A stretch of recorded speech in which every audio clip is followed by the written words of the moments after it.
audio. This podcast is called Obsessed. Joseph Scrimshaw and his guest get some secrets off their chest. You should listen. It's the best. Hello and welcome to Obsessed with me, Joseph Scrimshaw. I am sitting in my home with the other person who lives in my home, my wife, Sara Scrimshaw. Hello. Hello. Thank you for being here in my home that is also your home. I'm happy to be here in our home. And now, in the effort to be honest with our listeners, we both have drinks, correct? We do. I have a glass of wine, and I believe you have some ginger whiskey. Yes, I have an ambiguous big old tumbler of an exciting brown fluid. That's a terrible way to describe it. Do we not say whiskey on this podcast? Did something change? We say whiskey all the time. I was just trying to make it sound more exotic. And what did I said? An exciting brown fluid? That is the worst thing that I could ever possibly say. I don't even think you said exciting. I think you said unknown. An unknown brown fluid. Welcome to Obsessed, where I'll now be advertising all sorts of fun alcohols in the most disgusting way possible. I'm not editing any of that out because this is going to be a very raw, emotional podcast. That's the way to do it. We are married. We are husband and wife. As we are recording, we are coming up to Thanksgiving. It's casual time. It's have fun with your family. It's maybe try to discuss the state of the world with your family without anyone actually being murdered. In theory, it is a relaxing, thankful time. I'm thankful to be here with you. And we are going to talk about something that I wanted to talk about in general. Yep. But you are legitimately obsessed with. I am. And that is Gilmore Girls. Yes. So as we're recording, the revival is about to be released coming this Friday. It's not released yet as we're talking about it. That's right. So we can only imagine and fantasize. So our obsession, your obsession, will be about the existing episodes of Gilmore Girls. Yeah, it's kind of about the whole concept. Yeah. Everything. Yeah. All of it. So now I obviously know a lot about you. I would, in fact, even be willing to take a quiz to prove how much I know about you because I like you to are drink my water, wife. which is the other thing I'm drinking right now. And that's not a good quiz, though, to just state a fact. You should have said, what else do I like to drink? And I could have been like, water. What are the fluids I often drink?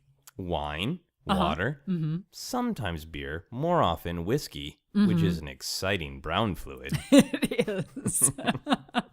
I know a lot about you, but can you tell the people listening a little bit about who you are and what you have done in your life? What have you done? What have you done, wife?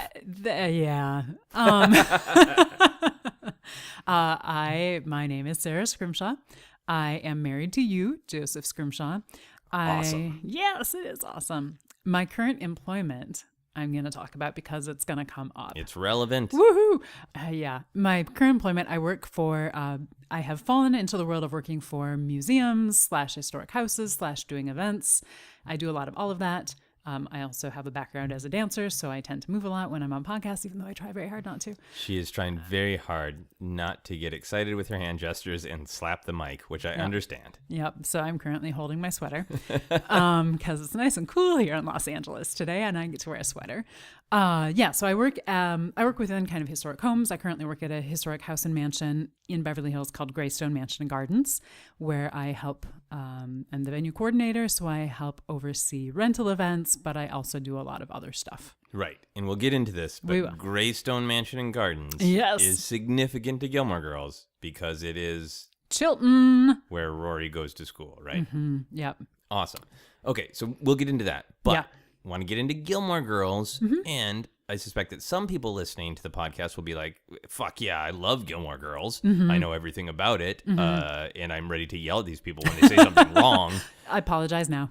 He said, that's my general life attitude. If I could start every conversation with, hello, I'm Joseph. I'd like to pre-apologize. That's right. I'd be very happy with that. I didn't mean to. But there are some people who maybe don't know Gilmore Girls, and I want to make it accessible and interesting to them, and maybe we can hook some new people to check out Gilmore Girls and catch Gilmore Girl fever. So let's you and I together try to describe Gilmore Girls to somebody who has never watched it. Okay. So what do you think it is? Well, this is maybe cheating a little bit, but I read an article recently where they were talking to Amy Sherman Palladino. I believe that's how you say her name. She's the creator of Gilmore Girls. And the not very prepared pitch that she gave, which is what sold the show, which is basically paraphrasing here, she had always wanted to do a show where the mother and daughter are more friends than they are mother and daughter. I had watched the entire show, I don't think really hearing that. I mean, obviously it's clear that Lorelai, mother, and Rory, short for Lorelai, daughter, are good friends, and that's kind of the heart of the show. But I don't know, that stuck to me. That made sense to you, is like why somebody would buy that pitch. The idea of a mother and daughter who are close in age and therefore have an unconventional relationship. Yeah. I won't say, why people buy pitches, because that's not my world. But for describing the show that I like, that it describes it. And they live in this fun, weird, quirky town called Stars Hollow. And there's great town characters. And I think that's part of what I really like about it, especially as we've been rewatching it in preparation for the new year in the life. Just kind of both appreciating characters that I've always appreciated and loved, and appreciating new ones, not new ones, but like other ones even more this time around. Yeah.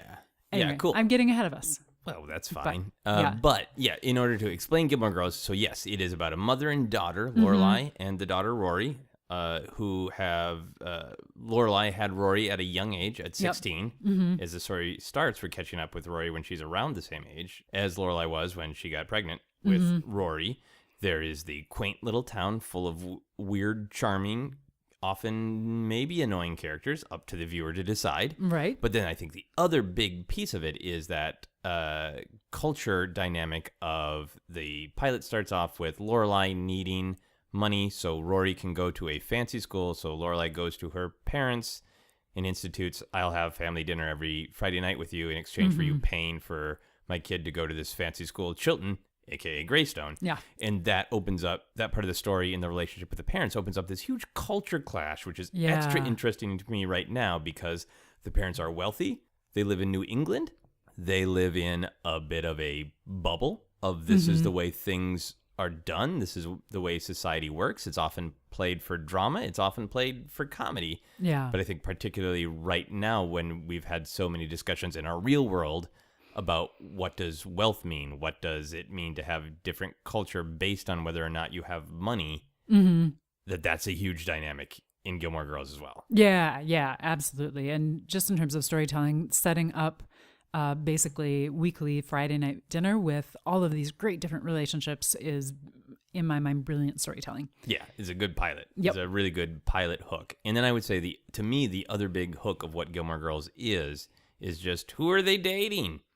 Which is what a lot of fans debate about, and that is not at all to minimize like, oh, it's a show about women dating people. It's just a lot of it is about, a lot of the actual narrative is about the choices they're making in relationships. Absolutely, because it's choices they're making in their lives, and part of their lives that they're focusing on is who they're dating. Plus, in addition, there's great banter and wit and comedy and coffee. And we were talking about this, that it's often discussed as a show where people talk very fast. And this time watching through it, they do talk fast, but it's more that they don't take breaks. They just keep talking, and they talk on and on and on and on. But it's not boring. They're just kind of like the really excited person who's so excited about something that she's just going to keep telling you everything. Yeah, it's sort of like there's normally the comedy rule of 3. And normally in a comedy like this, maybe one character would make a joke. Another character would say another joke that has a twist on that joke. And then a third character would say the final joke, rule of 3, like that's Friends. And on Gilmore Girls, it's like rule of 7. And one character says all 7 jokes in a row. Yeah, especially if it's Lorelai. Yeah, especially Lorelai, sometimes Rory. Yep. Every once in a while, Luke or one of the other characters. But yeah, it's not particularly fast. It's just that there's no pauses. They just keep going. And so you feel like it's going very fast because their brains aren't stopping. They just keep going, and everything is very tied together. Yeah. I would imagine, having not been on set myself, that the direction is, having directed and played a lot of comedy in my life, that there is a little bit of a no pause rule. Like, I would think if so. you are going to pause, it is for a strong reason. Like, I imagine like the actors would have to say like, please, please, please, I really think it's important that I pause here. And I think in a lot of other acting, it is very much up to the actor to decide, when do I need this little pregnant pause before a word? And in Gilmore Girls, it's generally just like, nope, act on the fucking line. It's Gilmore Girls is sort of like, typical theater direction dream come true of act on the line. Right. Act on the line. Right. Almost like not jump on each other's lines, but don't leave any breaks. Yeah. Yeah. And you can't say 2 words, stare off into the sun wistfully, and then come up with the emotion and then finish the line. You say the emotion with the line. You say, Yeah. Or if you do, it's for good effect. Yeah, exactly. Mm-hmm. Exactly. Okay. So I got off into a tangent because I'm a little obsessed with Gilmore Girls myself. But I want to hear about when and how you first got hooked on Gilmore Girls. Yeah, so I was thinking about this. I was chatting with a friend of mine.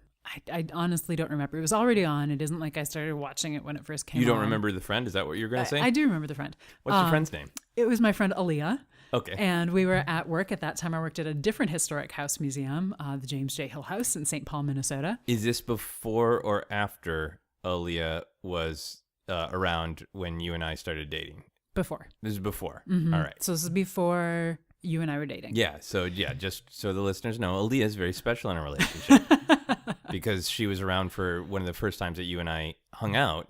True. Yeah. Yeah. And it was, yeah. And I like Aaliyah, but I was kind of like, it'd be awesome if Aaliyah left. Aww. Because then I could be alone with Sarah. Anyway, if there were a Gilmore Girls sitcom of us starting to date, Aaliyah would definitely be in it. Yeah, so two big thumbs up to Aaliyah. Thanks. Awesome.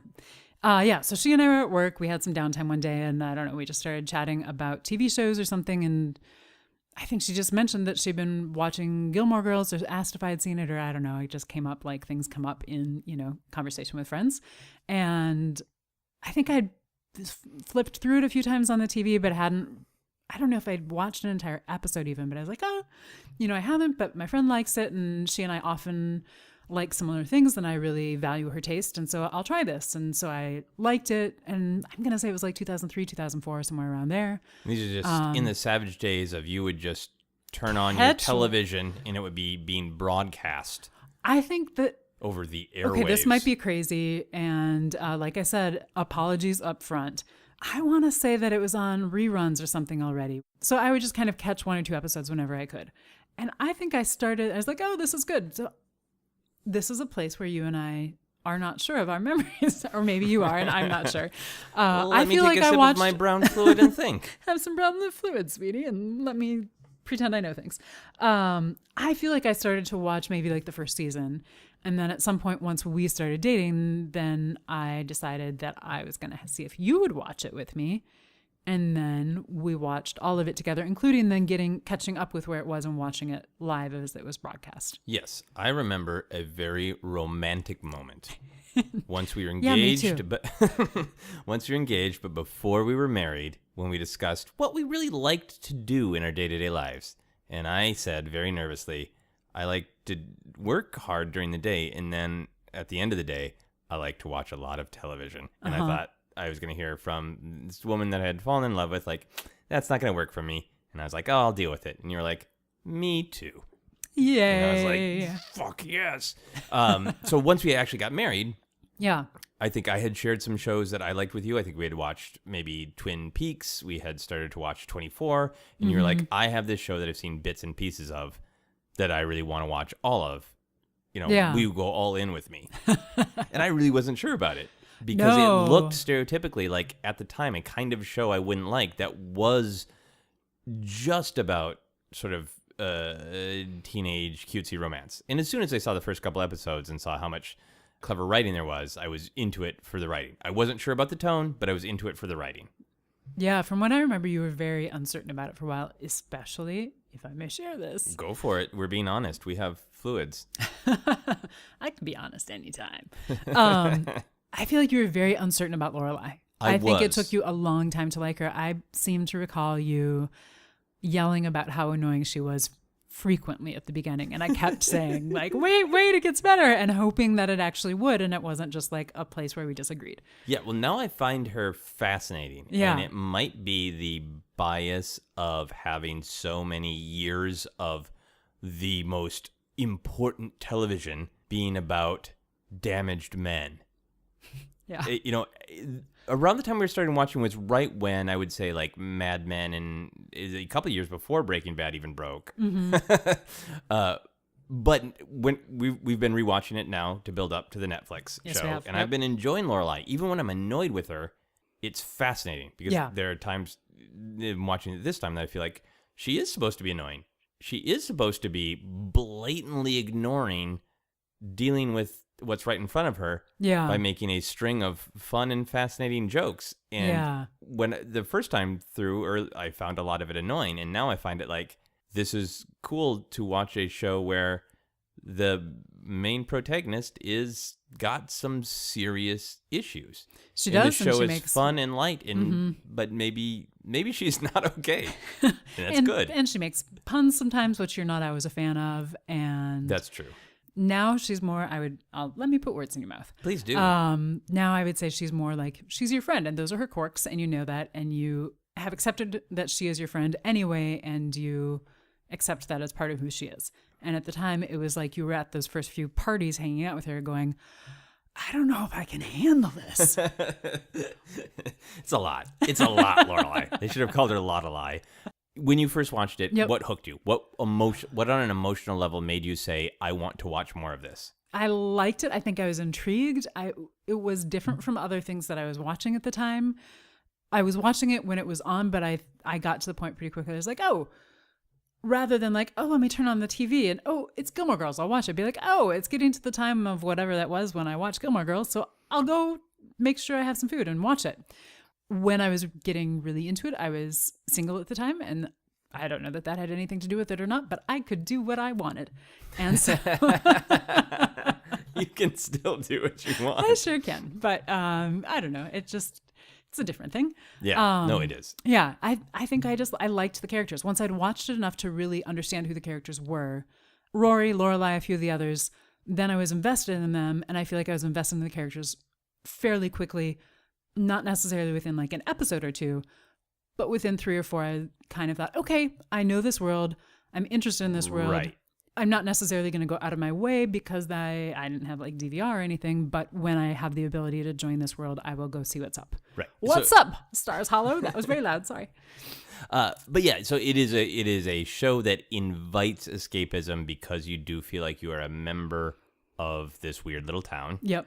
And if I may hazard a guess, we've never talked about this in person, and we've talked about Gilmore Girls a lot when not podcasting. I wonder if you related to both the adventures of Lorelai being a single woman for a lot of the show, but also Rory is very studious to the point where it's almost a joke. And I know, because you are my wife, you were and are insanely studious where you want to know the correct facts. Oh, I totally related figure to things Rory. out. And okay. Yeah, absolutely. Rory is who I related to. Okay. Yeah. I mean, I related to everybody in different ways, but that was like, if it was, which Gilmore Girls character are you?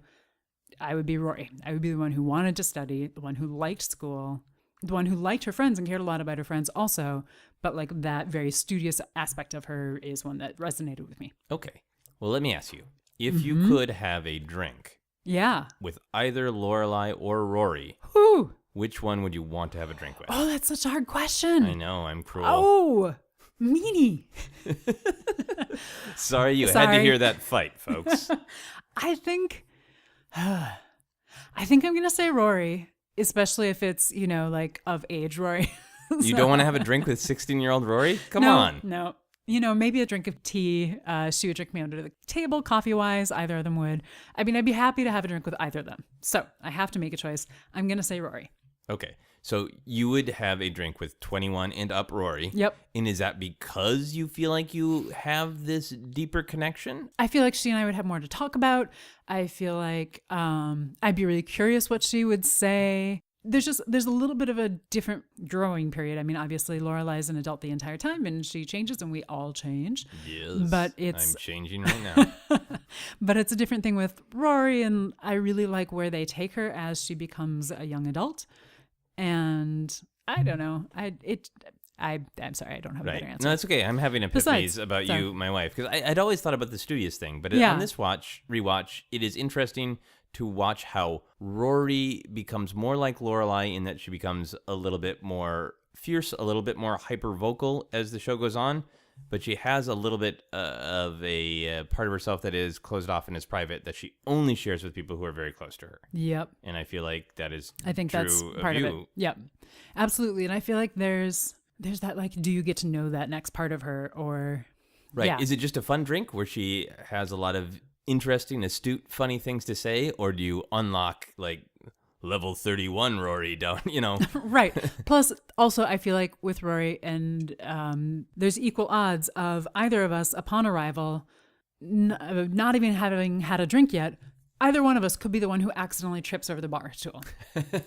Yes. And that Yes. that hasn't been a measuring level in my life, but maybe it should be Of who of who else I should go have drinks with, so that has it's a not high, just me. Yes. Because Not that I do trip, but I have a high probability of being able to trip at any time. Wow. I don't know what that means. That was the most political way to both admit that you trip and then try to claim you don't trip. You fall into the weird dancer stereotype that if people don't know it, there's an old adage in the theater that dancers are so incredibly graceful when they're dancing, but when they're not dancing, you can't put down glow tape or they'll trip over it. Yep, draw a line on the stage and they will trip. Yeah. And especially, I'm very good at running into walls. You excel at that. Podcast. Listen, I do. And I feel like You don't, to be fair, you don't fully run into walls. You graze walls. I do. And to be fair, Lorelai probably would run into walls pretty easily also because I feel like she does a lot. True, but my question was, yeah. who would you like to have a drink with? Yep. Not who would you like to simultaneously run into a wall with? She would do a better comedy bit than me. All right, let me ask you Okay. another question Yep. about Rory and Lorelai. So one of the weird little things of the show is that Rory is a nickname for Lorelai, Right. meaning that older Lorelai named her daughter Lorelai. Right. So if you and I ever had a daughter, Right. would you name her Sarah? No. Why not? Glad we could have this conversation, sweetie. Yeah, I want to get this all out on the podcast. I think it would just be weird to me. What if her name was Sarah, but we called her Raw? No. Hi. If I had a longer name that could be abbreviated, like say my name was Elizabeth Yeah, and I went by Lizzie, right. but it was a family name, which Lorelai is, and I feel like that's a difference. Okay. And I thought, we'll name her Elizabeth and we'll call her Betty. Totally. Sarah's pretty much Sarah. And that would just be confusing to me. And it's not a long family name. So that would, I don't know. Nope. Okay, so no, there's just no way. No, although I will admit, when I was a little kid, I did name about half of my dolls Sarah. Really? Yeah. Why? Maybe I wasn't very creative. I don't know. I had one of my favorite dolls when I was really little. I'm not going to remember her full name because like all little kids' dolls, she had a lot of names, but her name was like Sarah Two Baseballs. I don't remember the rest of the name. Okay. I'm sorry. Yep. Wait, no. Is the two baseballs something you're making up, or was that her Nope, name? You that was know her that her name. name was Sarah Two. Okay. There's another Naming name a doll that. after yourself is like, okay, there's plenty to be explored there, but there's plenty of people I could have that discussion with. Two baseballs? I have no idea. I think I was 3. It was probably my parents saying like, Sarah, what should we name your doll? And I was like, Sarah? 2? Baseball? And then she had like 1 or 2 more names after that. Why I knew what a baseball is, I have no idea because nobody in my family plays or follows baseball. So you were just listing words you knew. That's my guess. I don't know. She was like one of the dolls I had when I was youngest, but her Right. name was Sarah. And I think I had So another it doll could have been whose like name was Sarah Diaper Black Hole, just if those were the words you knew. I'm guessing here. Okay. Yeah. But I did at least have one additional doll whose name was Sarah. Okay. Well, it's nice But to a know lot of that them had other names too. you got it out of your system of naming things after yourself. So you would refuse to Right. name our daughter Sarah, even if that's what I want. Yeah, because I did it by the time I was 4. Been there, done that, Been there, moving on. Done that. All right. Speaking of moving on, I want to talk a little bit more about the dinner with parents dynamic because I do think it is an important part of the show. Over Yeah. the course of the series, it has all these various convolutions, but they always end up still having that locked in. We're going to have dinner Right. with the parents who come from this different world. There's always almost always in the show, there's a financial aspect to it. If my parents had a bunch of money, which they do not, but if they did, and they said, we can help you out financially, but you do have to have dinner with us every Friday night, would you have dinner with my parents every Friday night? Or would you freak out? Now, keep in mind, My parents barely know what a podcast is and will never listen to this. So we're super safe. It's okay. I'm going to go play it for them on Friday. Well, okay. Friday night podcast listening. Exactly. I would do that with just about anybody's parents. If it was just like, we're going to show up, we're going to drink, and we're going to listen to a random podcast. That'd be so fun. That's our next podcast. And now spontaneation with my parents. That'd be fine. If we lived in the same town as your parents, I would consider it. That's a cop-out. I know it is. Yeah. Okay, so I have so many thoughts about this, and most of them are like way too practical to be interesting. There is a super fast bullet train, and my parents can come here or we can go there. Okay. I didn't mean to interrupt you. Go ahead. No, you're good. I would consider it. We are people who in our lives have done a lot of theater, a lot of performances. I often have worked at places where I have to work evenings. You are a weekends. Stage manager to this day. I'm a stage manager. I work evening events at the historic locations where I work. To me, the concept of here's the thing you do every week and you just do it is like, wow, that's crazy town. Who can do that? I mean, I show up to work every week, but frequently my days of the week change because schedules change. But something like that, it's like, well, but what if we have a show? So say it's like Tuesday night dinner, or we just don't do, like, somehow the show thing isn't a factor. Right. Yeah, I would totally consider it. It would be interesting. So your main issue with it is the day The of the week. practicality. Here's the thing about their dinner. They start with cocktails. Which is great. They have a pitcher of martinis. Right? So see, think about if we went to your parents' An house and they had a clear pitcher fluid. of martinis. And wine and whiskey, or exciting brown liquid as we call it now, apparently. Alarming clear fluid, yeah. So they start with that. So they come from this very specific world. You start with cocktails, then you go to dinner. Once dessert is done, you leave. Right. So like if we had this and we're like, okay, we have to go, but we know we'll have quick cocktails tonight. Dinner is done. 90 minutes, we're out. I would consider it. I don't know. You would just consider it. To me, it seems kind of interesting because it's unlike anything I've ever done. Right. And seems unlike anything that I could actually fit into my life. That's an interesting way to look at it, because on the show, it is the challenge of Lorelai, and then later on, Rory have a challenging relationship with their parents, even though we, the audience, get to see peeks into the humanity of the parents. But it is much more about that we don't get along with them. And for you, which is understandable, it is much more about the time crunch. And I don't have a challenging relationship with your parents. That's true. So that's it. If it was like, I can't open my mouth without them yelling at me, then not so much. Yeah, because Lorelai's parents can be mean. Yeah. And my parents How would you feel? Don't understand podcasts. So I every week we could explain what a podcast is. I would be really torn, honestly, because it is that interesting question that the show raises of family is valuable regardless of how much sort of armor the family wears, that underneath it all you are still family. Absolutely. And that matters, and I do want to believe that, but then there's all those other things. There's the time crunch, there's the misunderstanding, there's the more time you spend with people, there is more of your conflicts are going to be exposed when you can't just have niceties. And then the way the show presents it, which I think would be my main problem, is initially there's that financial agreement.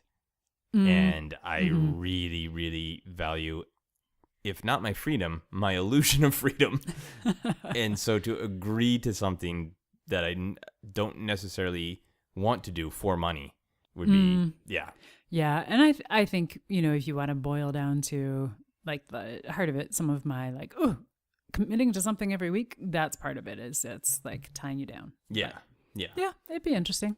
If you could hug any character from the show. Now, there's a pantheon of likable and sometimes annoying weirdos who live in the small town of Stars Hollow. If you could hug any of the characters, wow, who would you hug and why? Can I choose more than one? No. Oh, damn it. Sorry. Play my stupid games.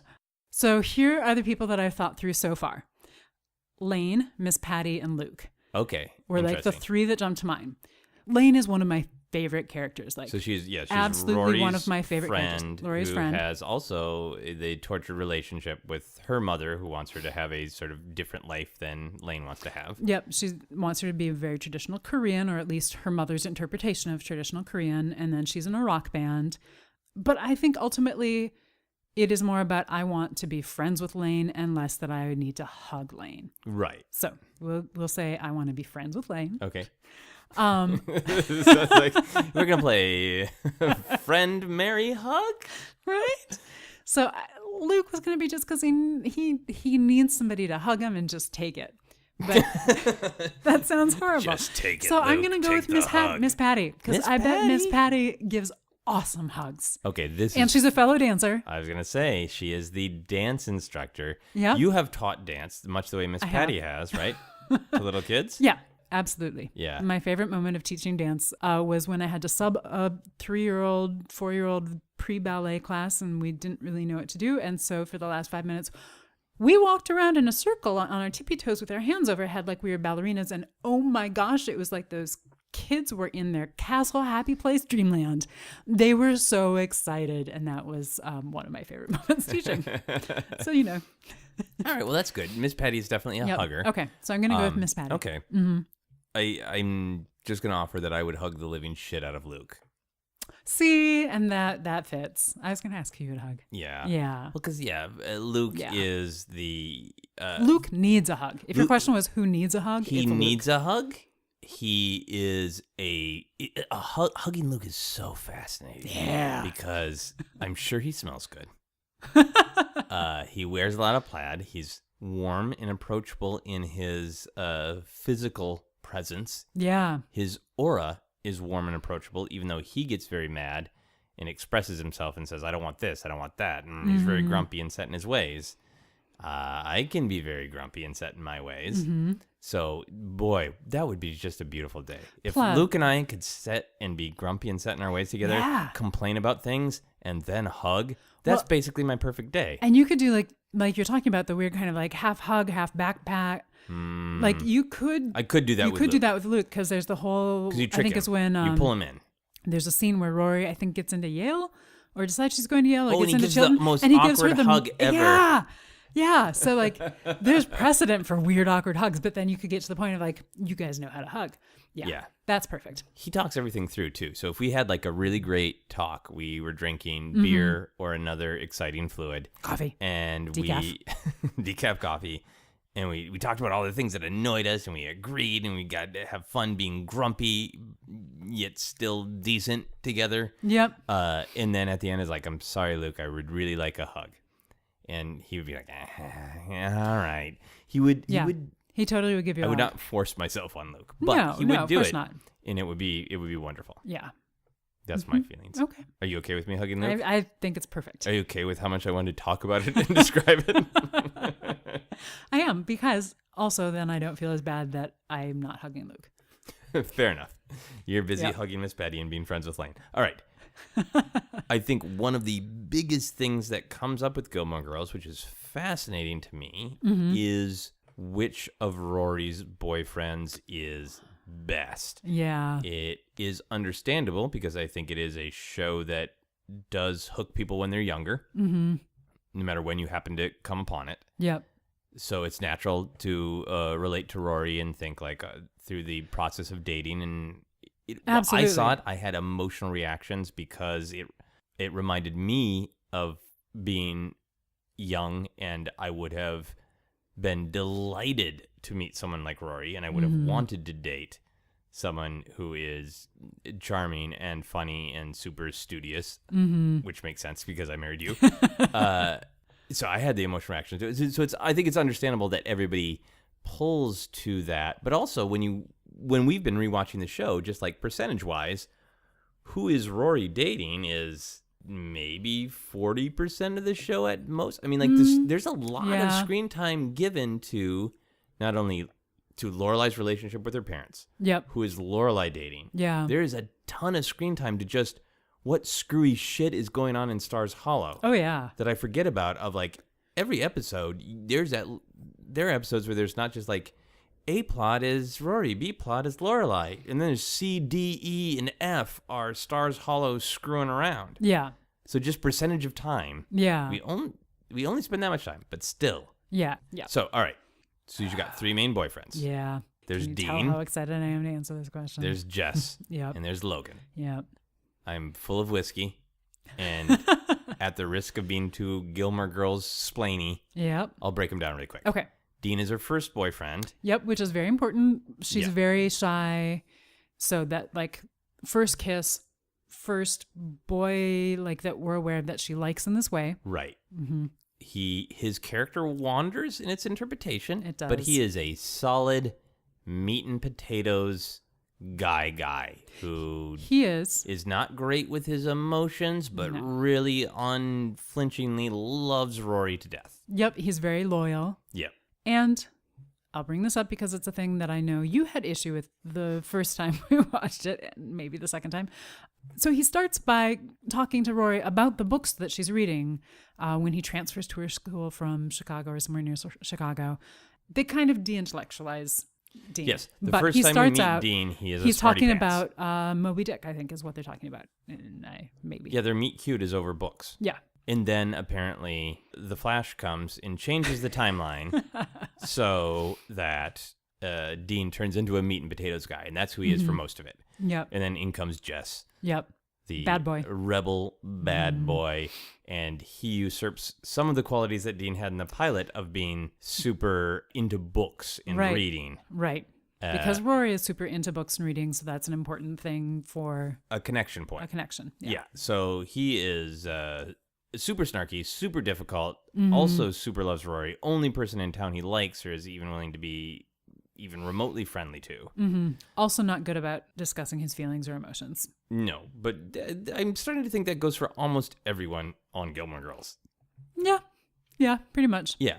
And then we have her college beau, Logan, Yep. who further dips into the discussion of the 1% Right. by being a super rich playboy Yeah. who initially comes off as really glib, really full of himself, but has this sort of tragic story of he is destined to take over his father's newspaper empire no matter what. So he's presented as this tortured, sensitive soul who's like, he's super handsome, he can date anyone he wants, he's rich, he has toys, but he has this sort of tragic, I'm doing some of this just to run away from the fact that I am utterly under my family's thumb. Mm-hmm.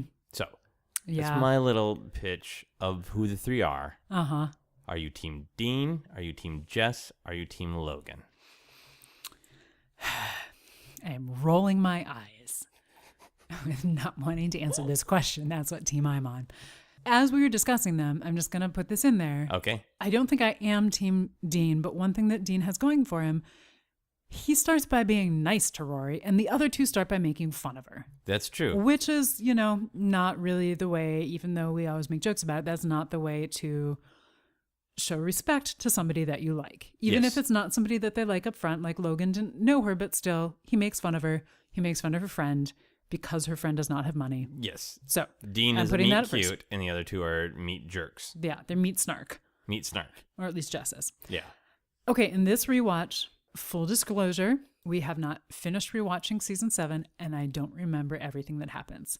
So I know she think I remember eventually- yeah. parts of it, but there's a chance that there's something I'm not remembering. I think I'm Team Logan. Yeah, I know. I wanted that to be a surprise to you. No, well, Okay, here's why. we've been making been knowing discussing. eyes at each other. Can Tell I me say about why? it. Yeah. So, a lot of reasons. But here's one of the main reasons, and maybe part of this is I'm not as young as I was the first time I watched it. That's how time works. Stupid time.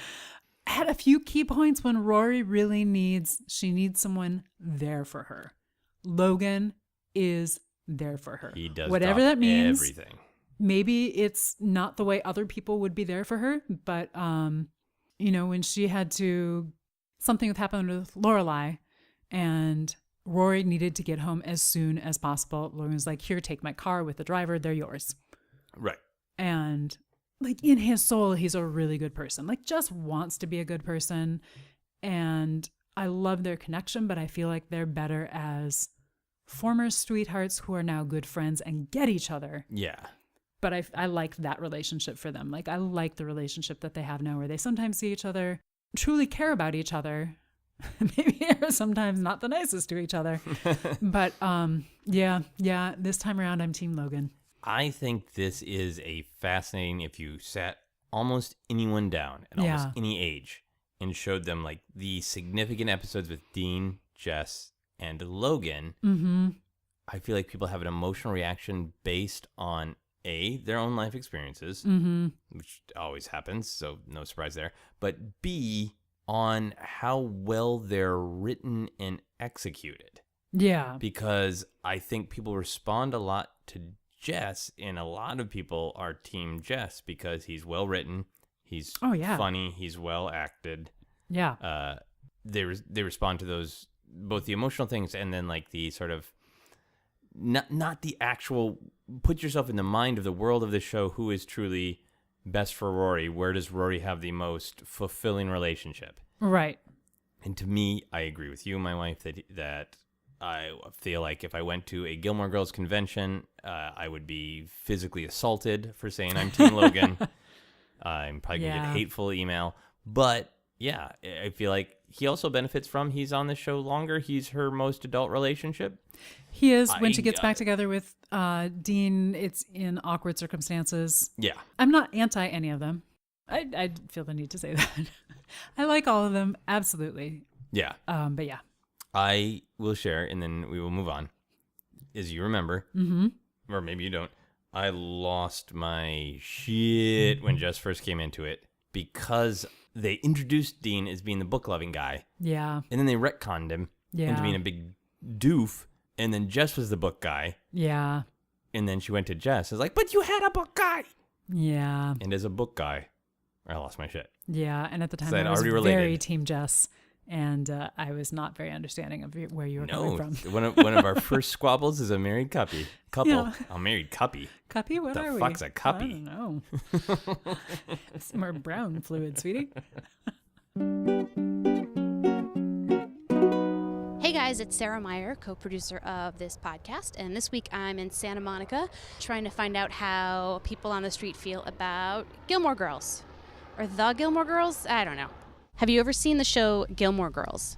No. Can you guess what it is based on the title? Young women that live on a street called Gilmore. Bits of it, yeah. Did you like it? If it was on television, I wouldn't change it if it was a good episode. I have. Not for a long time, though. Yeah, it was a cute show. I've seen a few episodes because my wife watches it. How much does she like it? A lot. Is she watching the revival on Netflix? My best friend's wife is going to watch it with her all day. Like, they're just going to watch binge it. So, Thanksgiving binge. Yes. Nice. Yes. What are you going to do while they're doing that? We're going to be cooking. Husbands are cooking, wives are watching the kids and watching Gilmore Girls. Would you like to live in a small town where everybody knows everybody's business? No, I actually came from one of those towns, and now I'm completely happy because I'm in a big city. It just felt like you were trapped. That's happened in the past. It's okay. Yeah. I used to live in an ashram in the Santa Cruz Mountains, and it was like that, like much smaller, much smaller. It's interesting. How fast can you talk? Not that fast. As a yoga practitioner, I try not to. Oh my gosh, right now on command? I gotta go really fast. I'm pretty zen. It's tough for me to dial it up on command. I don't like talking fast. I mean, I can. Let's find something for you to talk fast about. What's your favorite movie? Hero. Okay, describe that talking as fast as you can. It's an Asian movie with Jet Li, and it has beautiful colors, beautiful scenery.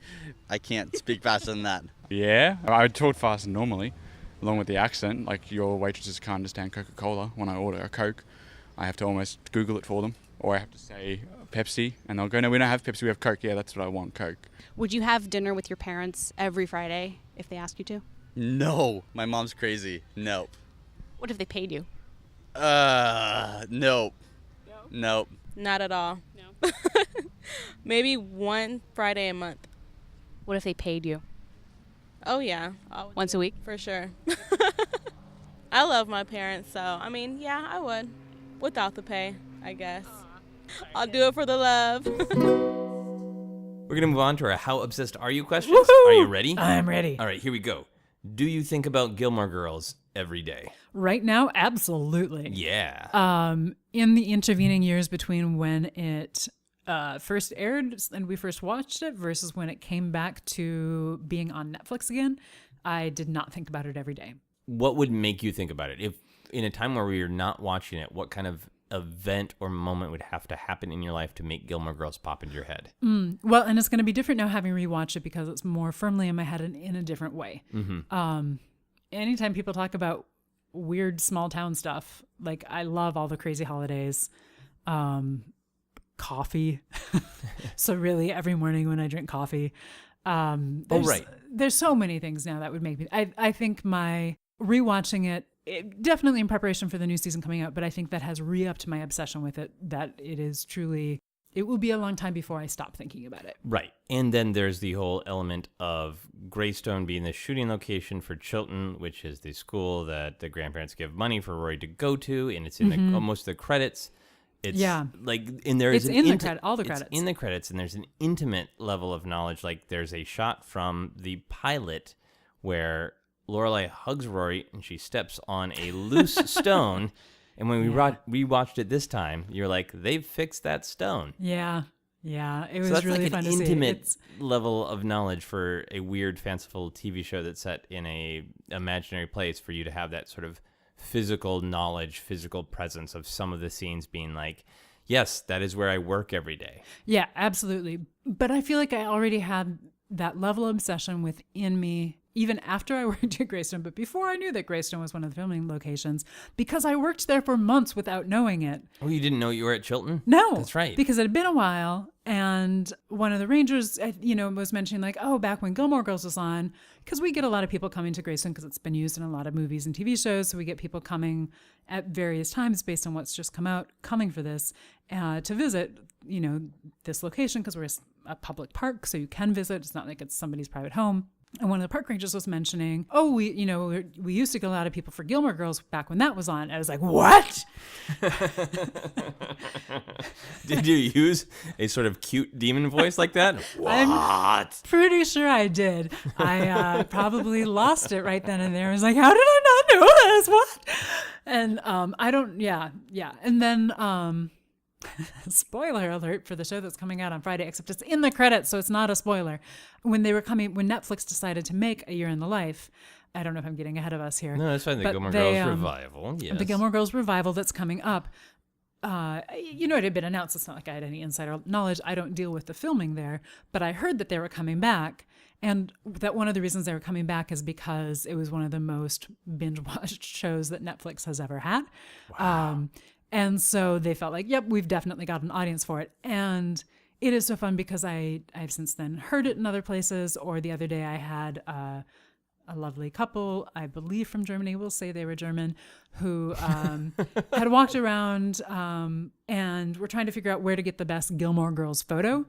And I was like, oh, you should come over here and see this. And they just hadn't seen like that opening shot yet.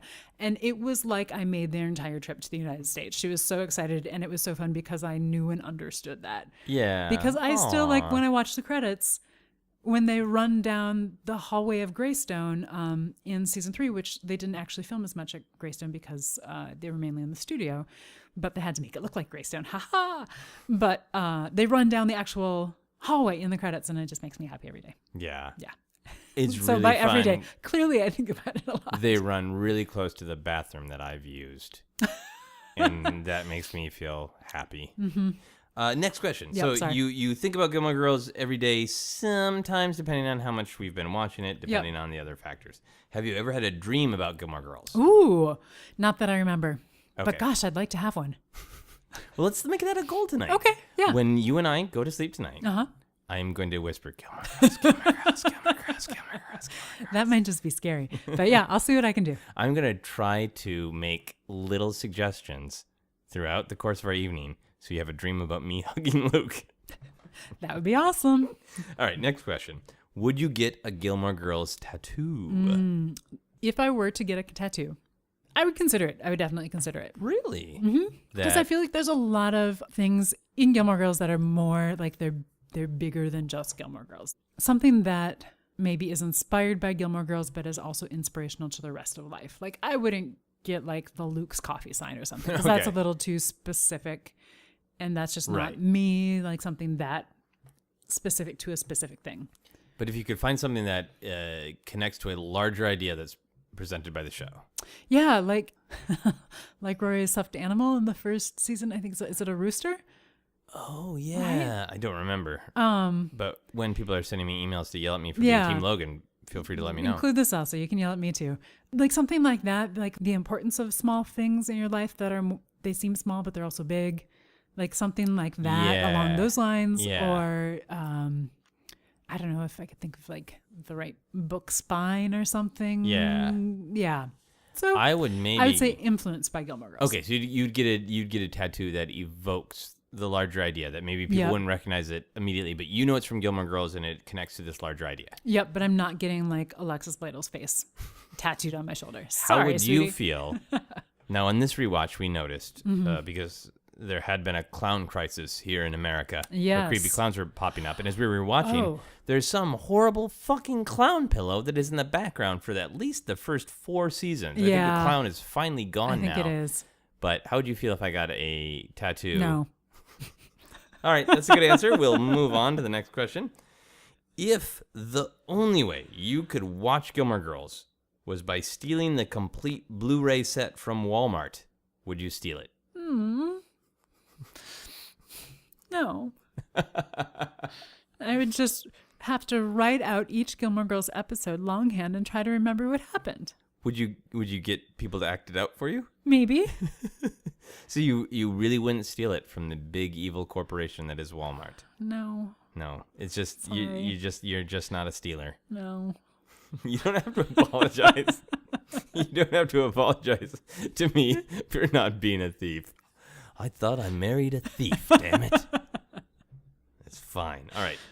If a friend at a party said something mean about Gilmore Girls, Yeah. would you jump in and defend it? Depends on the situation and Yeah. the friend and where I'm at in my Gilmore Girls obsession. All right. So I feel like I've been at places where people are like, yeah, Gilmore Girls, whatever. And probably if it was in the time when I had finished watching it, wasn't rewatching it, and was not at my newfound level of appreciation. I mean, I appreciate it before, but I feel like I've jumped to the next level. yeah, me too. I think I would have done the like, well, I enjoyed it, but maybe it's not for everybody. Like, tried to be the placater. Right. Now, if somebody's like, that is horrible TV, yeah, I would disagree with them. Okay. I would not, like fisticuffs, but I would disagree. But you would be like, you can't just say it's bad. It is. Yeah, I would, say like, I disagree. I think it's a good show. Here are my reasons why. I understand it's not for everybody, or something to that effect. Right. So you Yeah. feel passionate and you feel it in a place to articulate. Yeah. Now, granted, if it was somebody that I had never met, I might say like, oh, I like it, and turn around and walk away. I like that. I like it. Bye. Bye. Has Gilmore Girls ever made you cry? Oh, I'm sure it has. Of course. Most things make me cry. I am sure it has. I am sure I've cried tears of joy and tears of sadness. I think when Luke and Lorelai were together and then they were breaking up, which is the time when Logan sends Rory home in the car, I think that I cried tears of compassion or like empathy, or I don't know. Right. Yeah. That sweet cocktail of emotions. Yeah. Of I there's felt things. pain and there's kindness and it's all Yeah. life. I felt things and water came out of my eyes. Would you dress up as a Gilmore Girl for Halloween? Yeah, because we just rewatched the episode where Rory sends Logan off to the UK, and I would totally dress up in that outfit. Oh, right. She says a She's UK got party and she a, dresses up as just sort of like generic Twiggy, Yeah. kind of. So she's got like a blonde wig, a bad British accent, a red dress, tall boots, and a hat. I would totally wear that outfit. Nice. If we renewed our wedding vows, would you want to have a Gilmore Girls themed ceremony? No. Too far. Plus, at least so far, There's a lot I of don't feel failed like they're weddings. good. Yeah, they're not good like role models for like good long term. Well, I mean, I guess maybe Emily and Richard, Lorelai's parents, Yeah. but they've got their own set Right. of So problems. there's just so a sword of Damocles hanging No. over a Gilmore Girls themed wedding, right? Yeah. There's just No, too we're much baggage there. we're not doing that. Good to know. Sorry. In my opinion, I would not be up for that. If you found out that Lorelai Gilmore was real and you were her younger sister, would you be happy or concerned? Well, that raises so many questions. But in the world where it doesn't raise so many questions, am I like her, like she's 5 years older than me? Or am I like I think 16 years younger than her? The real life. Like whatever in age real Lauren life. Graham actually is. Well, no, I mean, in Gilmore Girls land, it exists it's not a long time ago in a galaxy far, far away. I think the character of Lorelai is older than you. Having watched this much of her life, that would be awesome. If I were just like a character who showed up and got to meet her in one episode, I might be a little scared of her. Okay. Like if I didn't have 6 seasons worth of back knowledge. Right, but if we didn't know about the TV show Gilmore Girls and there was just this weird fiction meets reality and the character of Lorelai Gilmore showed up with us having no knowledge of her at our door, at our apartment, and like, by the way, I'm your long lost sister. Yeah. You'd be like, damn, a little bit too much, Lorelai. I'd be like, wow, that's a lot. Let's take this a day at a time, but within a month, okay, fine, we can probably, make this work. Okay, I think that's a very good reaction. We could probably make this work. Because she'll probably show up talking really fast with a big cup and eating coffee instantly. But, I mean, Lorelai is really cool, so. Great. Yeah. If the only way you could impress your new sister Lorelai is by drinking 5 cups of coffee a day, could you do that? Oh, yeah. I have nodded my head of course I could. Excellent. So you could handle that exciting brown fluid coffee. Yeah, absolutely. Okay. If there was a large bear, you are aware of this question. Okay. If there was a large bear holding our remote control here in our apartment that we're recording in right now, and it was time for us to watch the new Netflix series, A Year in the Life. Yeah. But a bear is just sitting on our couch holding the remote control. Yeah. Would you try to get the remote control from the bear so you could turn on the television to watch Gilmore Girls? So bears are scary and can kill you. I'm and sorry. I was laughing at scary. What was the second thing you said? They can kill you. Yes. So if it was like a spider was holding the remote, a tarantula was holding the remote, I would get it. But bears have claws, and claws are scary. Okay,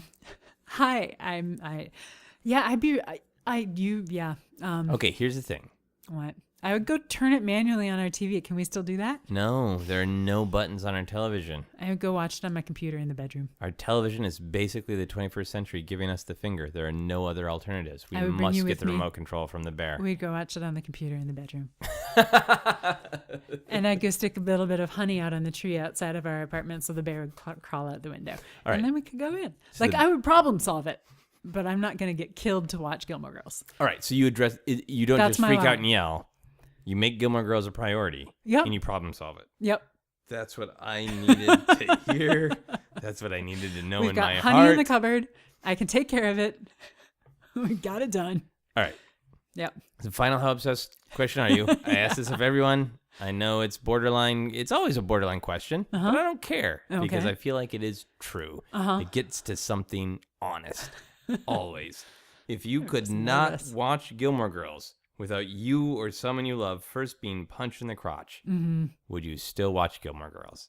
If I could negotiate the terms, yes. Okay. First of all, it would be me who would be punched. You sound so sad. If it could be like, okay, there's going to be a light punch. Not like a steel-toed boot kick. Light punch. It sounds like Emily Gilmore is just having a party.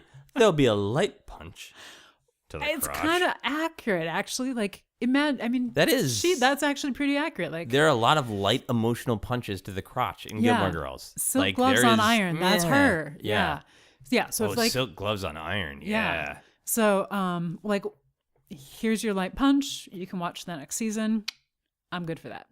Really? Yep. Okay. What if? So, because this is really the first time I've got an opportunity to ask this. Yeah. You've been on the podcast before. You did a great knitting episode with me, but I think it was before I had this question. I think so. And I am stubbornly attached to this question. So what if I said, hey, I'm someone you love. I will take the light silk covering iron punch to the crotch so you can watch so we can watch Gilmore Girls. Would you allow me to take it? If it was once for the whole run of the show.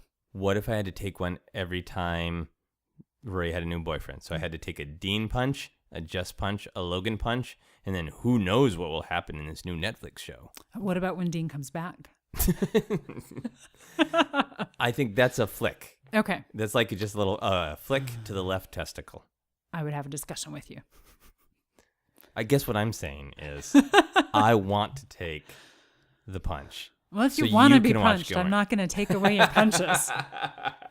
Because then I'm just being the meanie. No, I can be the meanie. You're right. So Yeah. I think that's what it comes down to is please let me hug Luke and let me be punched in the crotch by Emily Gilmore. Her boyfriend. But you notice I offered. You did. Uh-huh. You I did. offered once per season. You did offer once per season. Yep. And I'll take one once per boyfriend. Can you make a noise to sum up your obsession with Gilmore Girls? I have no idea. I'm So that was sorry. excitement followed by a coffee suck? Yeah. I'm sorry. I'll come up with a better one later, but that's the one you get for now. That noise captured your excitement, but is there any other Oh. noise? Well, I was trying to capture like them talking quickly, and when they talk very Oh. quickly with each other. Sorry for punching the screen here. When they talk very quickly with each other, sometimes it raises in pitch. Oh, yeah. Well, so that was solid because... It was totally on purpose. I knew what I was doing. Do not question. I am done questioning. That was a great noise. I rate people's obsessions, Yeah. as you know, because you're my wife and sometimes you listen to the podcast. On a scale of 1 to 7, I rate people's obsessions. I'm Yeah. going to say out of 7 coffees, because they are Okay. coffee obsessed on good old Gilmore Girls. Yeah, and they like breakfast food. They're so smart. They like a lot of the things you like. It's true. I'm going to say you're a 5. I'd say that's accurate. Maybe 4.75. But like, you like it a lot. And I know you better than a lot of the people I interview because we've been married for years. Yeah. But and I don't think you've been married to them for years. no, some of the people I don't know, they just come to my home and I talk to them and Hi, I get people. to know them. But you live in my home. Yeah, because it is something that I think does affect your thinking on a number of different ideas, as we've talked about. Mm-hmm. But it's not to that level of obsession where I think it's quality escapism. It's good escapism where you can disappear into that world. Mm-hmm.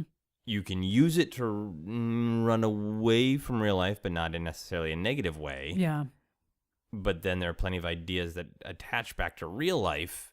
Yeah. But it's not a thing where you are getting to that level where I need to be in fake world. Oh yeah, I don't feel like I'm in fake world. I mean, sometimes, my gosh, it's really nice to escape to Star Hollow at the end of the night. But Sure. But I like that you can escape there. I like that there is, in my opinion, my world, a whole world there. Yeah. You know, you've got like a full world, but also I feel like there are a lot of lessons there that you can take back to the real world, and like you can deal with, okay, this is a thing, and maybe it would be a little bit crazy skewy if it was in Stars Hollow, but how would they deal with it? Or here's this family issue, how would Emily, Lorelai, and Rory fight about it? And I don't know, I feel like you can escape to it, but you can also take it and apply it outward. Right. You can sort of, you can think about it and use it as a how-to on a lot of issues you face in your own life. Yeah. You can think about, not do I on want to everything, handle but- this like Lorelai? Do I handle this like Rory? Yeah, Do I or wanna any be a number of real Jess other here? characters Yeah. that we haven't discussed. Yeah. Exactly. All right. So can you tell people where they can find you on social media if you want to plug Greystone? Yes, absolutely. So Greystone is called Greystone Mansion and Gardens. It is on Facebook at Greystone Mansion and Gardens, not Greystone Mansion. That one's not real. So the one that actually has posts, go find that one. And we just posted last week. There's a photographer in town who does a lot of like comparing movie scenes with real life scenes, and he did a whole thing comparing scenes from Gilmore Girls the original series, where they were shot both on location, but also sets or, sets on the Warner Brothers lot, items from the archive at Warner Brothers, but then also places like Greystone. So go find that. There's like 173 photos. It's pretty cool. And you can find me at Sara Scrimshaw on Twitter, and at Scrim Street. I can't talk. At Scrim Street on Instagram. Scrim as in Scrimshaw. Nice. Here are some quick plugs for the show before our final questions. Yes. You can follow me on Twitter and Instagram as at Joseph Scrimshaw. You can follow Obsessed Podcast on Twitter as at Obsessed Podcast. For info on all my upcoming shows, you can check out my website at josephscrimshaw.com. There are this is so exciting because 2 is more than 1. There are 2 ways to support Obsessed. You can back us on Patreon and get exclusive bonus episodes every month. For full info on that, go to patreon.com/Joseph Scrimshaw, or you can throw money at all of the podcasts on the Feral Audio Podcast Network by shopping through our portal. Just go to feralaudio.com, click the Amazon banner, and you will be whisked to Amazon, and a percentage of anything you buy will go to Feral Audio. A percentage of the money that you pay for anything you buy will go to Feral Audio. It's not like if you buy a book, they'll rip out like 10 pages and send us to Feral Audio. We will get some of the money. Now, keep in mind that as we record this, the sweet consumerism days of Black Friday, Cyber Monday, Selfish Tuesday, all of the days are coming up, and you're going to spend a bunch of time on Amazon anyway, so do come find us through the Feral portal. Sarah. Yes. My wife. Yes. Sweetie. What should people buy on Amazon if they go through our portal on Black Friday? Well, you should buy a coffee cup, of course. Oh, yeah. So that you already want to have a coffee cup because on Friday, I hope you're all going to be watching A Year in the Life with us. Not with us, like not in our house. This is not an invocation. To our house virtually, with the bear. like virtual world. You could buy a stuffed bear. That would be fun. Send us photos of it. You should buy a book because books are good. All right.